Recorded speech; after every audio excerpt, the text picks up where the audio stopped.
The following is a production of the 2- and 4-year communication programs offered at SUNY Cobleskill. It's another edition of the Things Happening on Campus That You Didn't Know About But Probably Should podcast. I'm your host, Chris Parlato. Hang out with us for a little bit.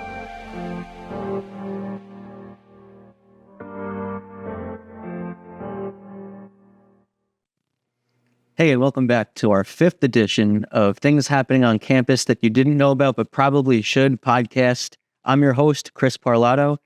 Today, I'm happy to welcome somebody who's involved with many different things on campus, Mrs. Golden. Thanks so much for joining us. Well, thank you for having me. So, I know you're involved with many things on campus. Tell me about some of those things that you're involved with. Sure. I'm the director of EOP, and I'm also the executive director of CASE. And in CASE, we have tutoring. There's a lot of activity down in CASE that you are welcome to come down and learn a little bit more about CASE. And I also have taught FFCS classes in the past. I took FFCS. I know this is my 4th year, so that was actually a while ago. Yep. So are you still a professor on campus? So currently I'm focused on my new role of being the executive director. So I'm currently not teaching this semester. So what kinds of things are you involved with advising? Like what kind of things do you do for that? So I support the professional advisors, Jill Brickman and Michael Gohl, downstairs in CASE, and we have walk-ins. So students who maybe have not had an opportunity to meet with their faculty advisor and they want to prepare for that meeting, because our purpose is to prepare our students so they feel empowered when they go in to meet with their faculty as to what classes they're interested in, or just to ask some questions before they have that meeting. That's very important. I know that's something that could be very helpful, especially from my own personal experience, not knowing where to start and getting confused with some of those things. If you had like any advice as far as advising for students, if there's anything that you think students don't know that they should know, what would you say? Well, advising can be very tricky. And the first thing we really want you to learn is the college catalog. So going to the college catalog and looking at your sequencing for your degree, that can be very helpful because sometimes we have classes that are only offered in the fall or only offered in the spring. Using the tools like Banner Web or DegreeWorks and going in and seeing, what if I change my major and what does that look like? But also being aware to ask questions, right? It's okay not to know the process. We're here to help. And so you can have walk-ins, you can meet with your faculty members, and you learn a lot of that during FFCS. Tell me about what was being an advisor something, and being involved with advisement, is that something that you've kind of always wanted to do? So I originally went to college to be a teacher. I was hoping to be a teacher for biology and chemistry, and I taught in middle school, and I realized that was not the right space for me. So when we moved up here to Albany 10 years ago, I got a job here as a professional tutor, and I just really fell in love with CASE because there's so much help downstairs. And then I started to learn a little bit more about advising and the college catalog and how I could help students. And so it just naturally went in that direction. So tell me about some things that you're involved with CASE. You're not a tutor yourself, are you? Or you are? That's how I started as a tutor. Yep. So what kind of things do you do now? Like, are you just overseeing some of the other students who are tutors? Sure. So I'm the director of EOP, which is our Educational Opportunity Program. And I have a senior counselor. Her name is Janae Lewis-Williams that works with me for EOP. And then I oversee the tutors. So I employ close to 30 tutors this year. We have peers and professionals that are paid to be downstairs. They cover pretty much every subject on campus. I think I'm missing one tutor request right now for geology. So we're trying to fit all of those courses in that are specific to Cobleskill. We also have NetTutor, which is our online tutoring platform, and that's offered 24/7. And you can gain access through that through Brightspace for free, but you do have to go to Brightspace to log into that plugin. And then from there, I also help with the SOS program and probation program called CARE. So that's for students that fall below the 2.0 mark. And we're trying to give them extra supports and workshops and different types of support and resources so that they can return to good standing, which is above a 2.0 GPA. And then we have accessibility resources. That's for students that have a temporary or permanent disability, and they would like extra time on a test, or they have extra accommodations that they need in the classroom in order to be successful. And that is overseen by Wendy Richards. And then, of course, we have advising, which we've already covered. So you mentioned that you have a lot of tutors for many different subjects. Tell me about, like, are those tutors like mostly students, or are they people from outside of the school, or is it just a mix of both? So the majority are peers. So they are students currently at SUNY Cobleskill that have taken these classes in the past.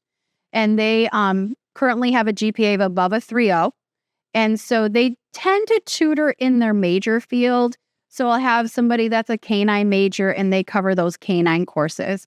We do have tutors that cover general education courses, let's say astronomy or history, right? Those courses that all students could choose from.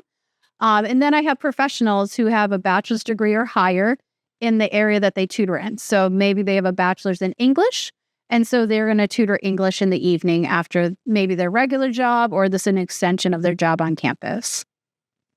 It sounds like something that's very important for, I would say, for students to know about these services that are available. For anybody who doesn't know, I think that could be really important information for students to hear about that. Yep. So is there anything that you would say is like one of your things that is your favorite part to be involved with on campus? So I don't know. I mean, my heart is with EOP, right? Those are the students that I do want to really put time and energy in because they need that extra support. But then all students need that extra support. Depends on the situation, the time, what's happening in their lives. So I feel like I'm there for all students. But if I had to pick a favorite hat that I wear, I guess it would be my graduation cap, because I love being at graduation every year and seeing students that maybe I met through SOS or that I met through EOP or through tutoring, and I recognize them walking across the stage, and just knowing that I was a small piece of their help that helped them to be successful is really wonderful. Or a big piece. I think it's depends on the situation. Yep. I think that's as difficult as it could be to say goodbye to. I know as people get comfortable and familiar and get to know people, it's difficult to see them go, especially since I know there's so many students who live so far away. It's nice to know that they're graduating. I would also love to point out that tutoring is free for everybody and you don't need to make an appointment. So even if you find the schedule online and you come on down, just meet the tutor. We know that first step is so hard, because it's a new person. It might feel uncomfortable at first. But after the first or second time, you're going to get to meet that tutor. You're going to feel so comfortable asking for help, which is really just taking that first step, right? And asking for help, whether it's tutoring, whether it's advising, whether you come down to CASE because you just don't know where to go next. The staff in CASE are always willing to sit and problem solve with any student. And I think that could be helpful, is just getting familiar, and if some students just don't know where to start, just taking that first step and then getting more comfortable. And then once maybe getting just familiar with the library and the environment, and then getting more comfortable to do other things. Yep. And seek help in other ways. So I'm glad you said that. So I just want to point out that CASE is in the lower level of the library, and we are open Monday through Friday. Monday and Friday, we do close at 4:30. And then Tuesday, Wednesday, Thursday, we stay open until 9 p.m. So there's lots of time to seek help during the week. So speaking of, I know you mentioned students graduating, and where did you get your education from? Is there, tell me a little about where you went to school and your experience. Sure. So I'm a SUNY kid. I went to SUNY Cortland, and I stayed there for my bachelor's, and then I was very lucky to get a grad assistantship. And I stayed there for another 1.5 years doing my master's while I studied under the Dean of Education. So very lucky that helped me afford college, is to, get out there and get those scholarships, build the resume so that people on campus got to know me. And the dean personally asked for me for a grad assistantship. So that is the way that I afforded college. That's great. Sounds like, so what exactly is the, tell me what that was again, the dean? The Dean of Education? Yeah. Yep. So it's a grad assistantship. So you work in the dean's office. and it helps to pay for your tuition for your master's degree. I think that's all I have for today. Thanks so much for joining me. Yes. Golden. That just about wraps up this episode of things happening on campus that you didn't know about but probably should. I'm your host, Chris Parlato. See you next time.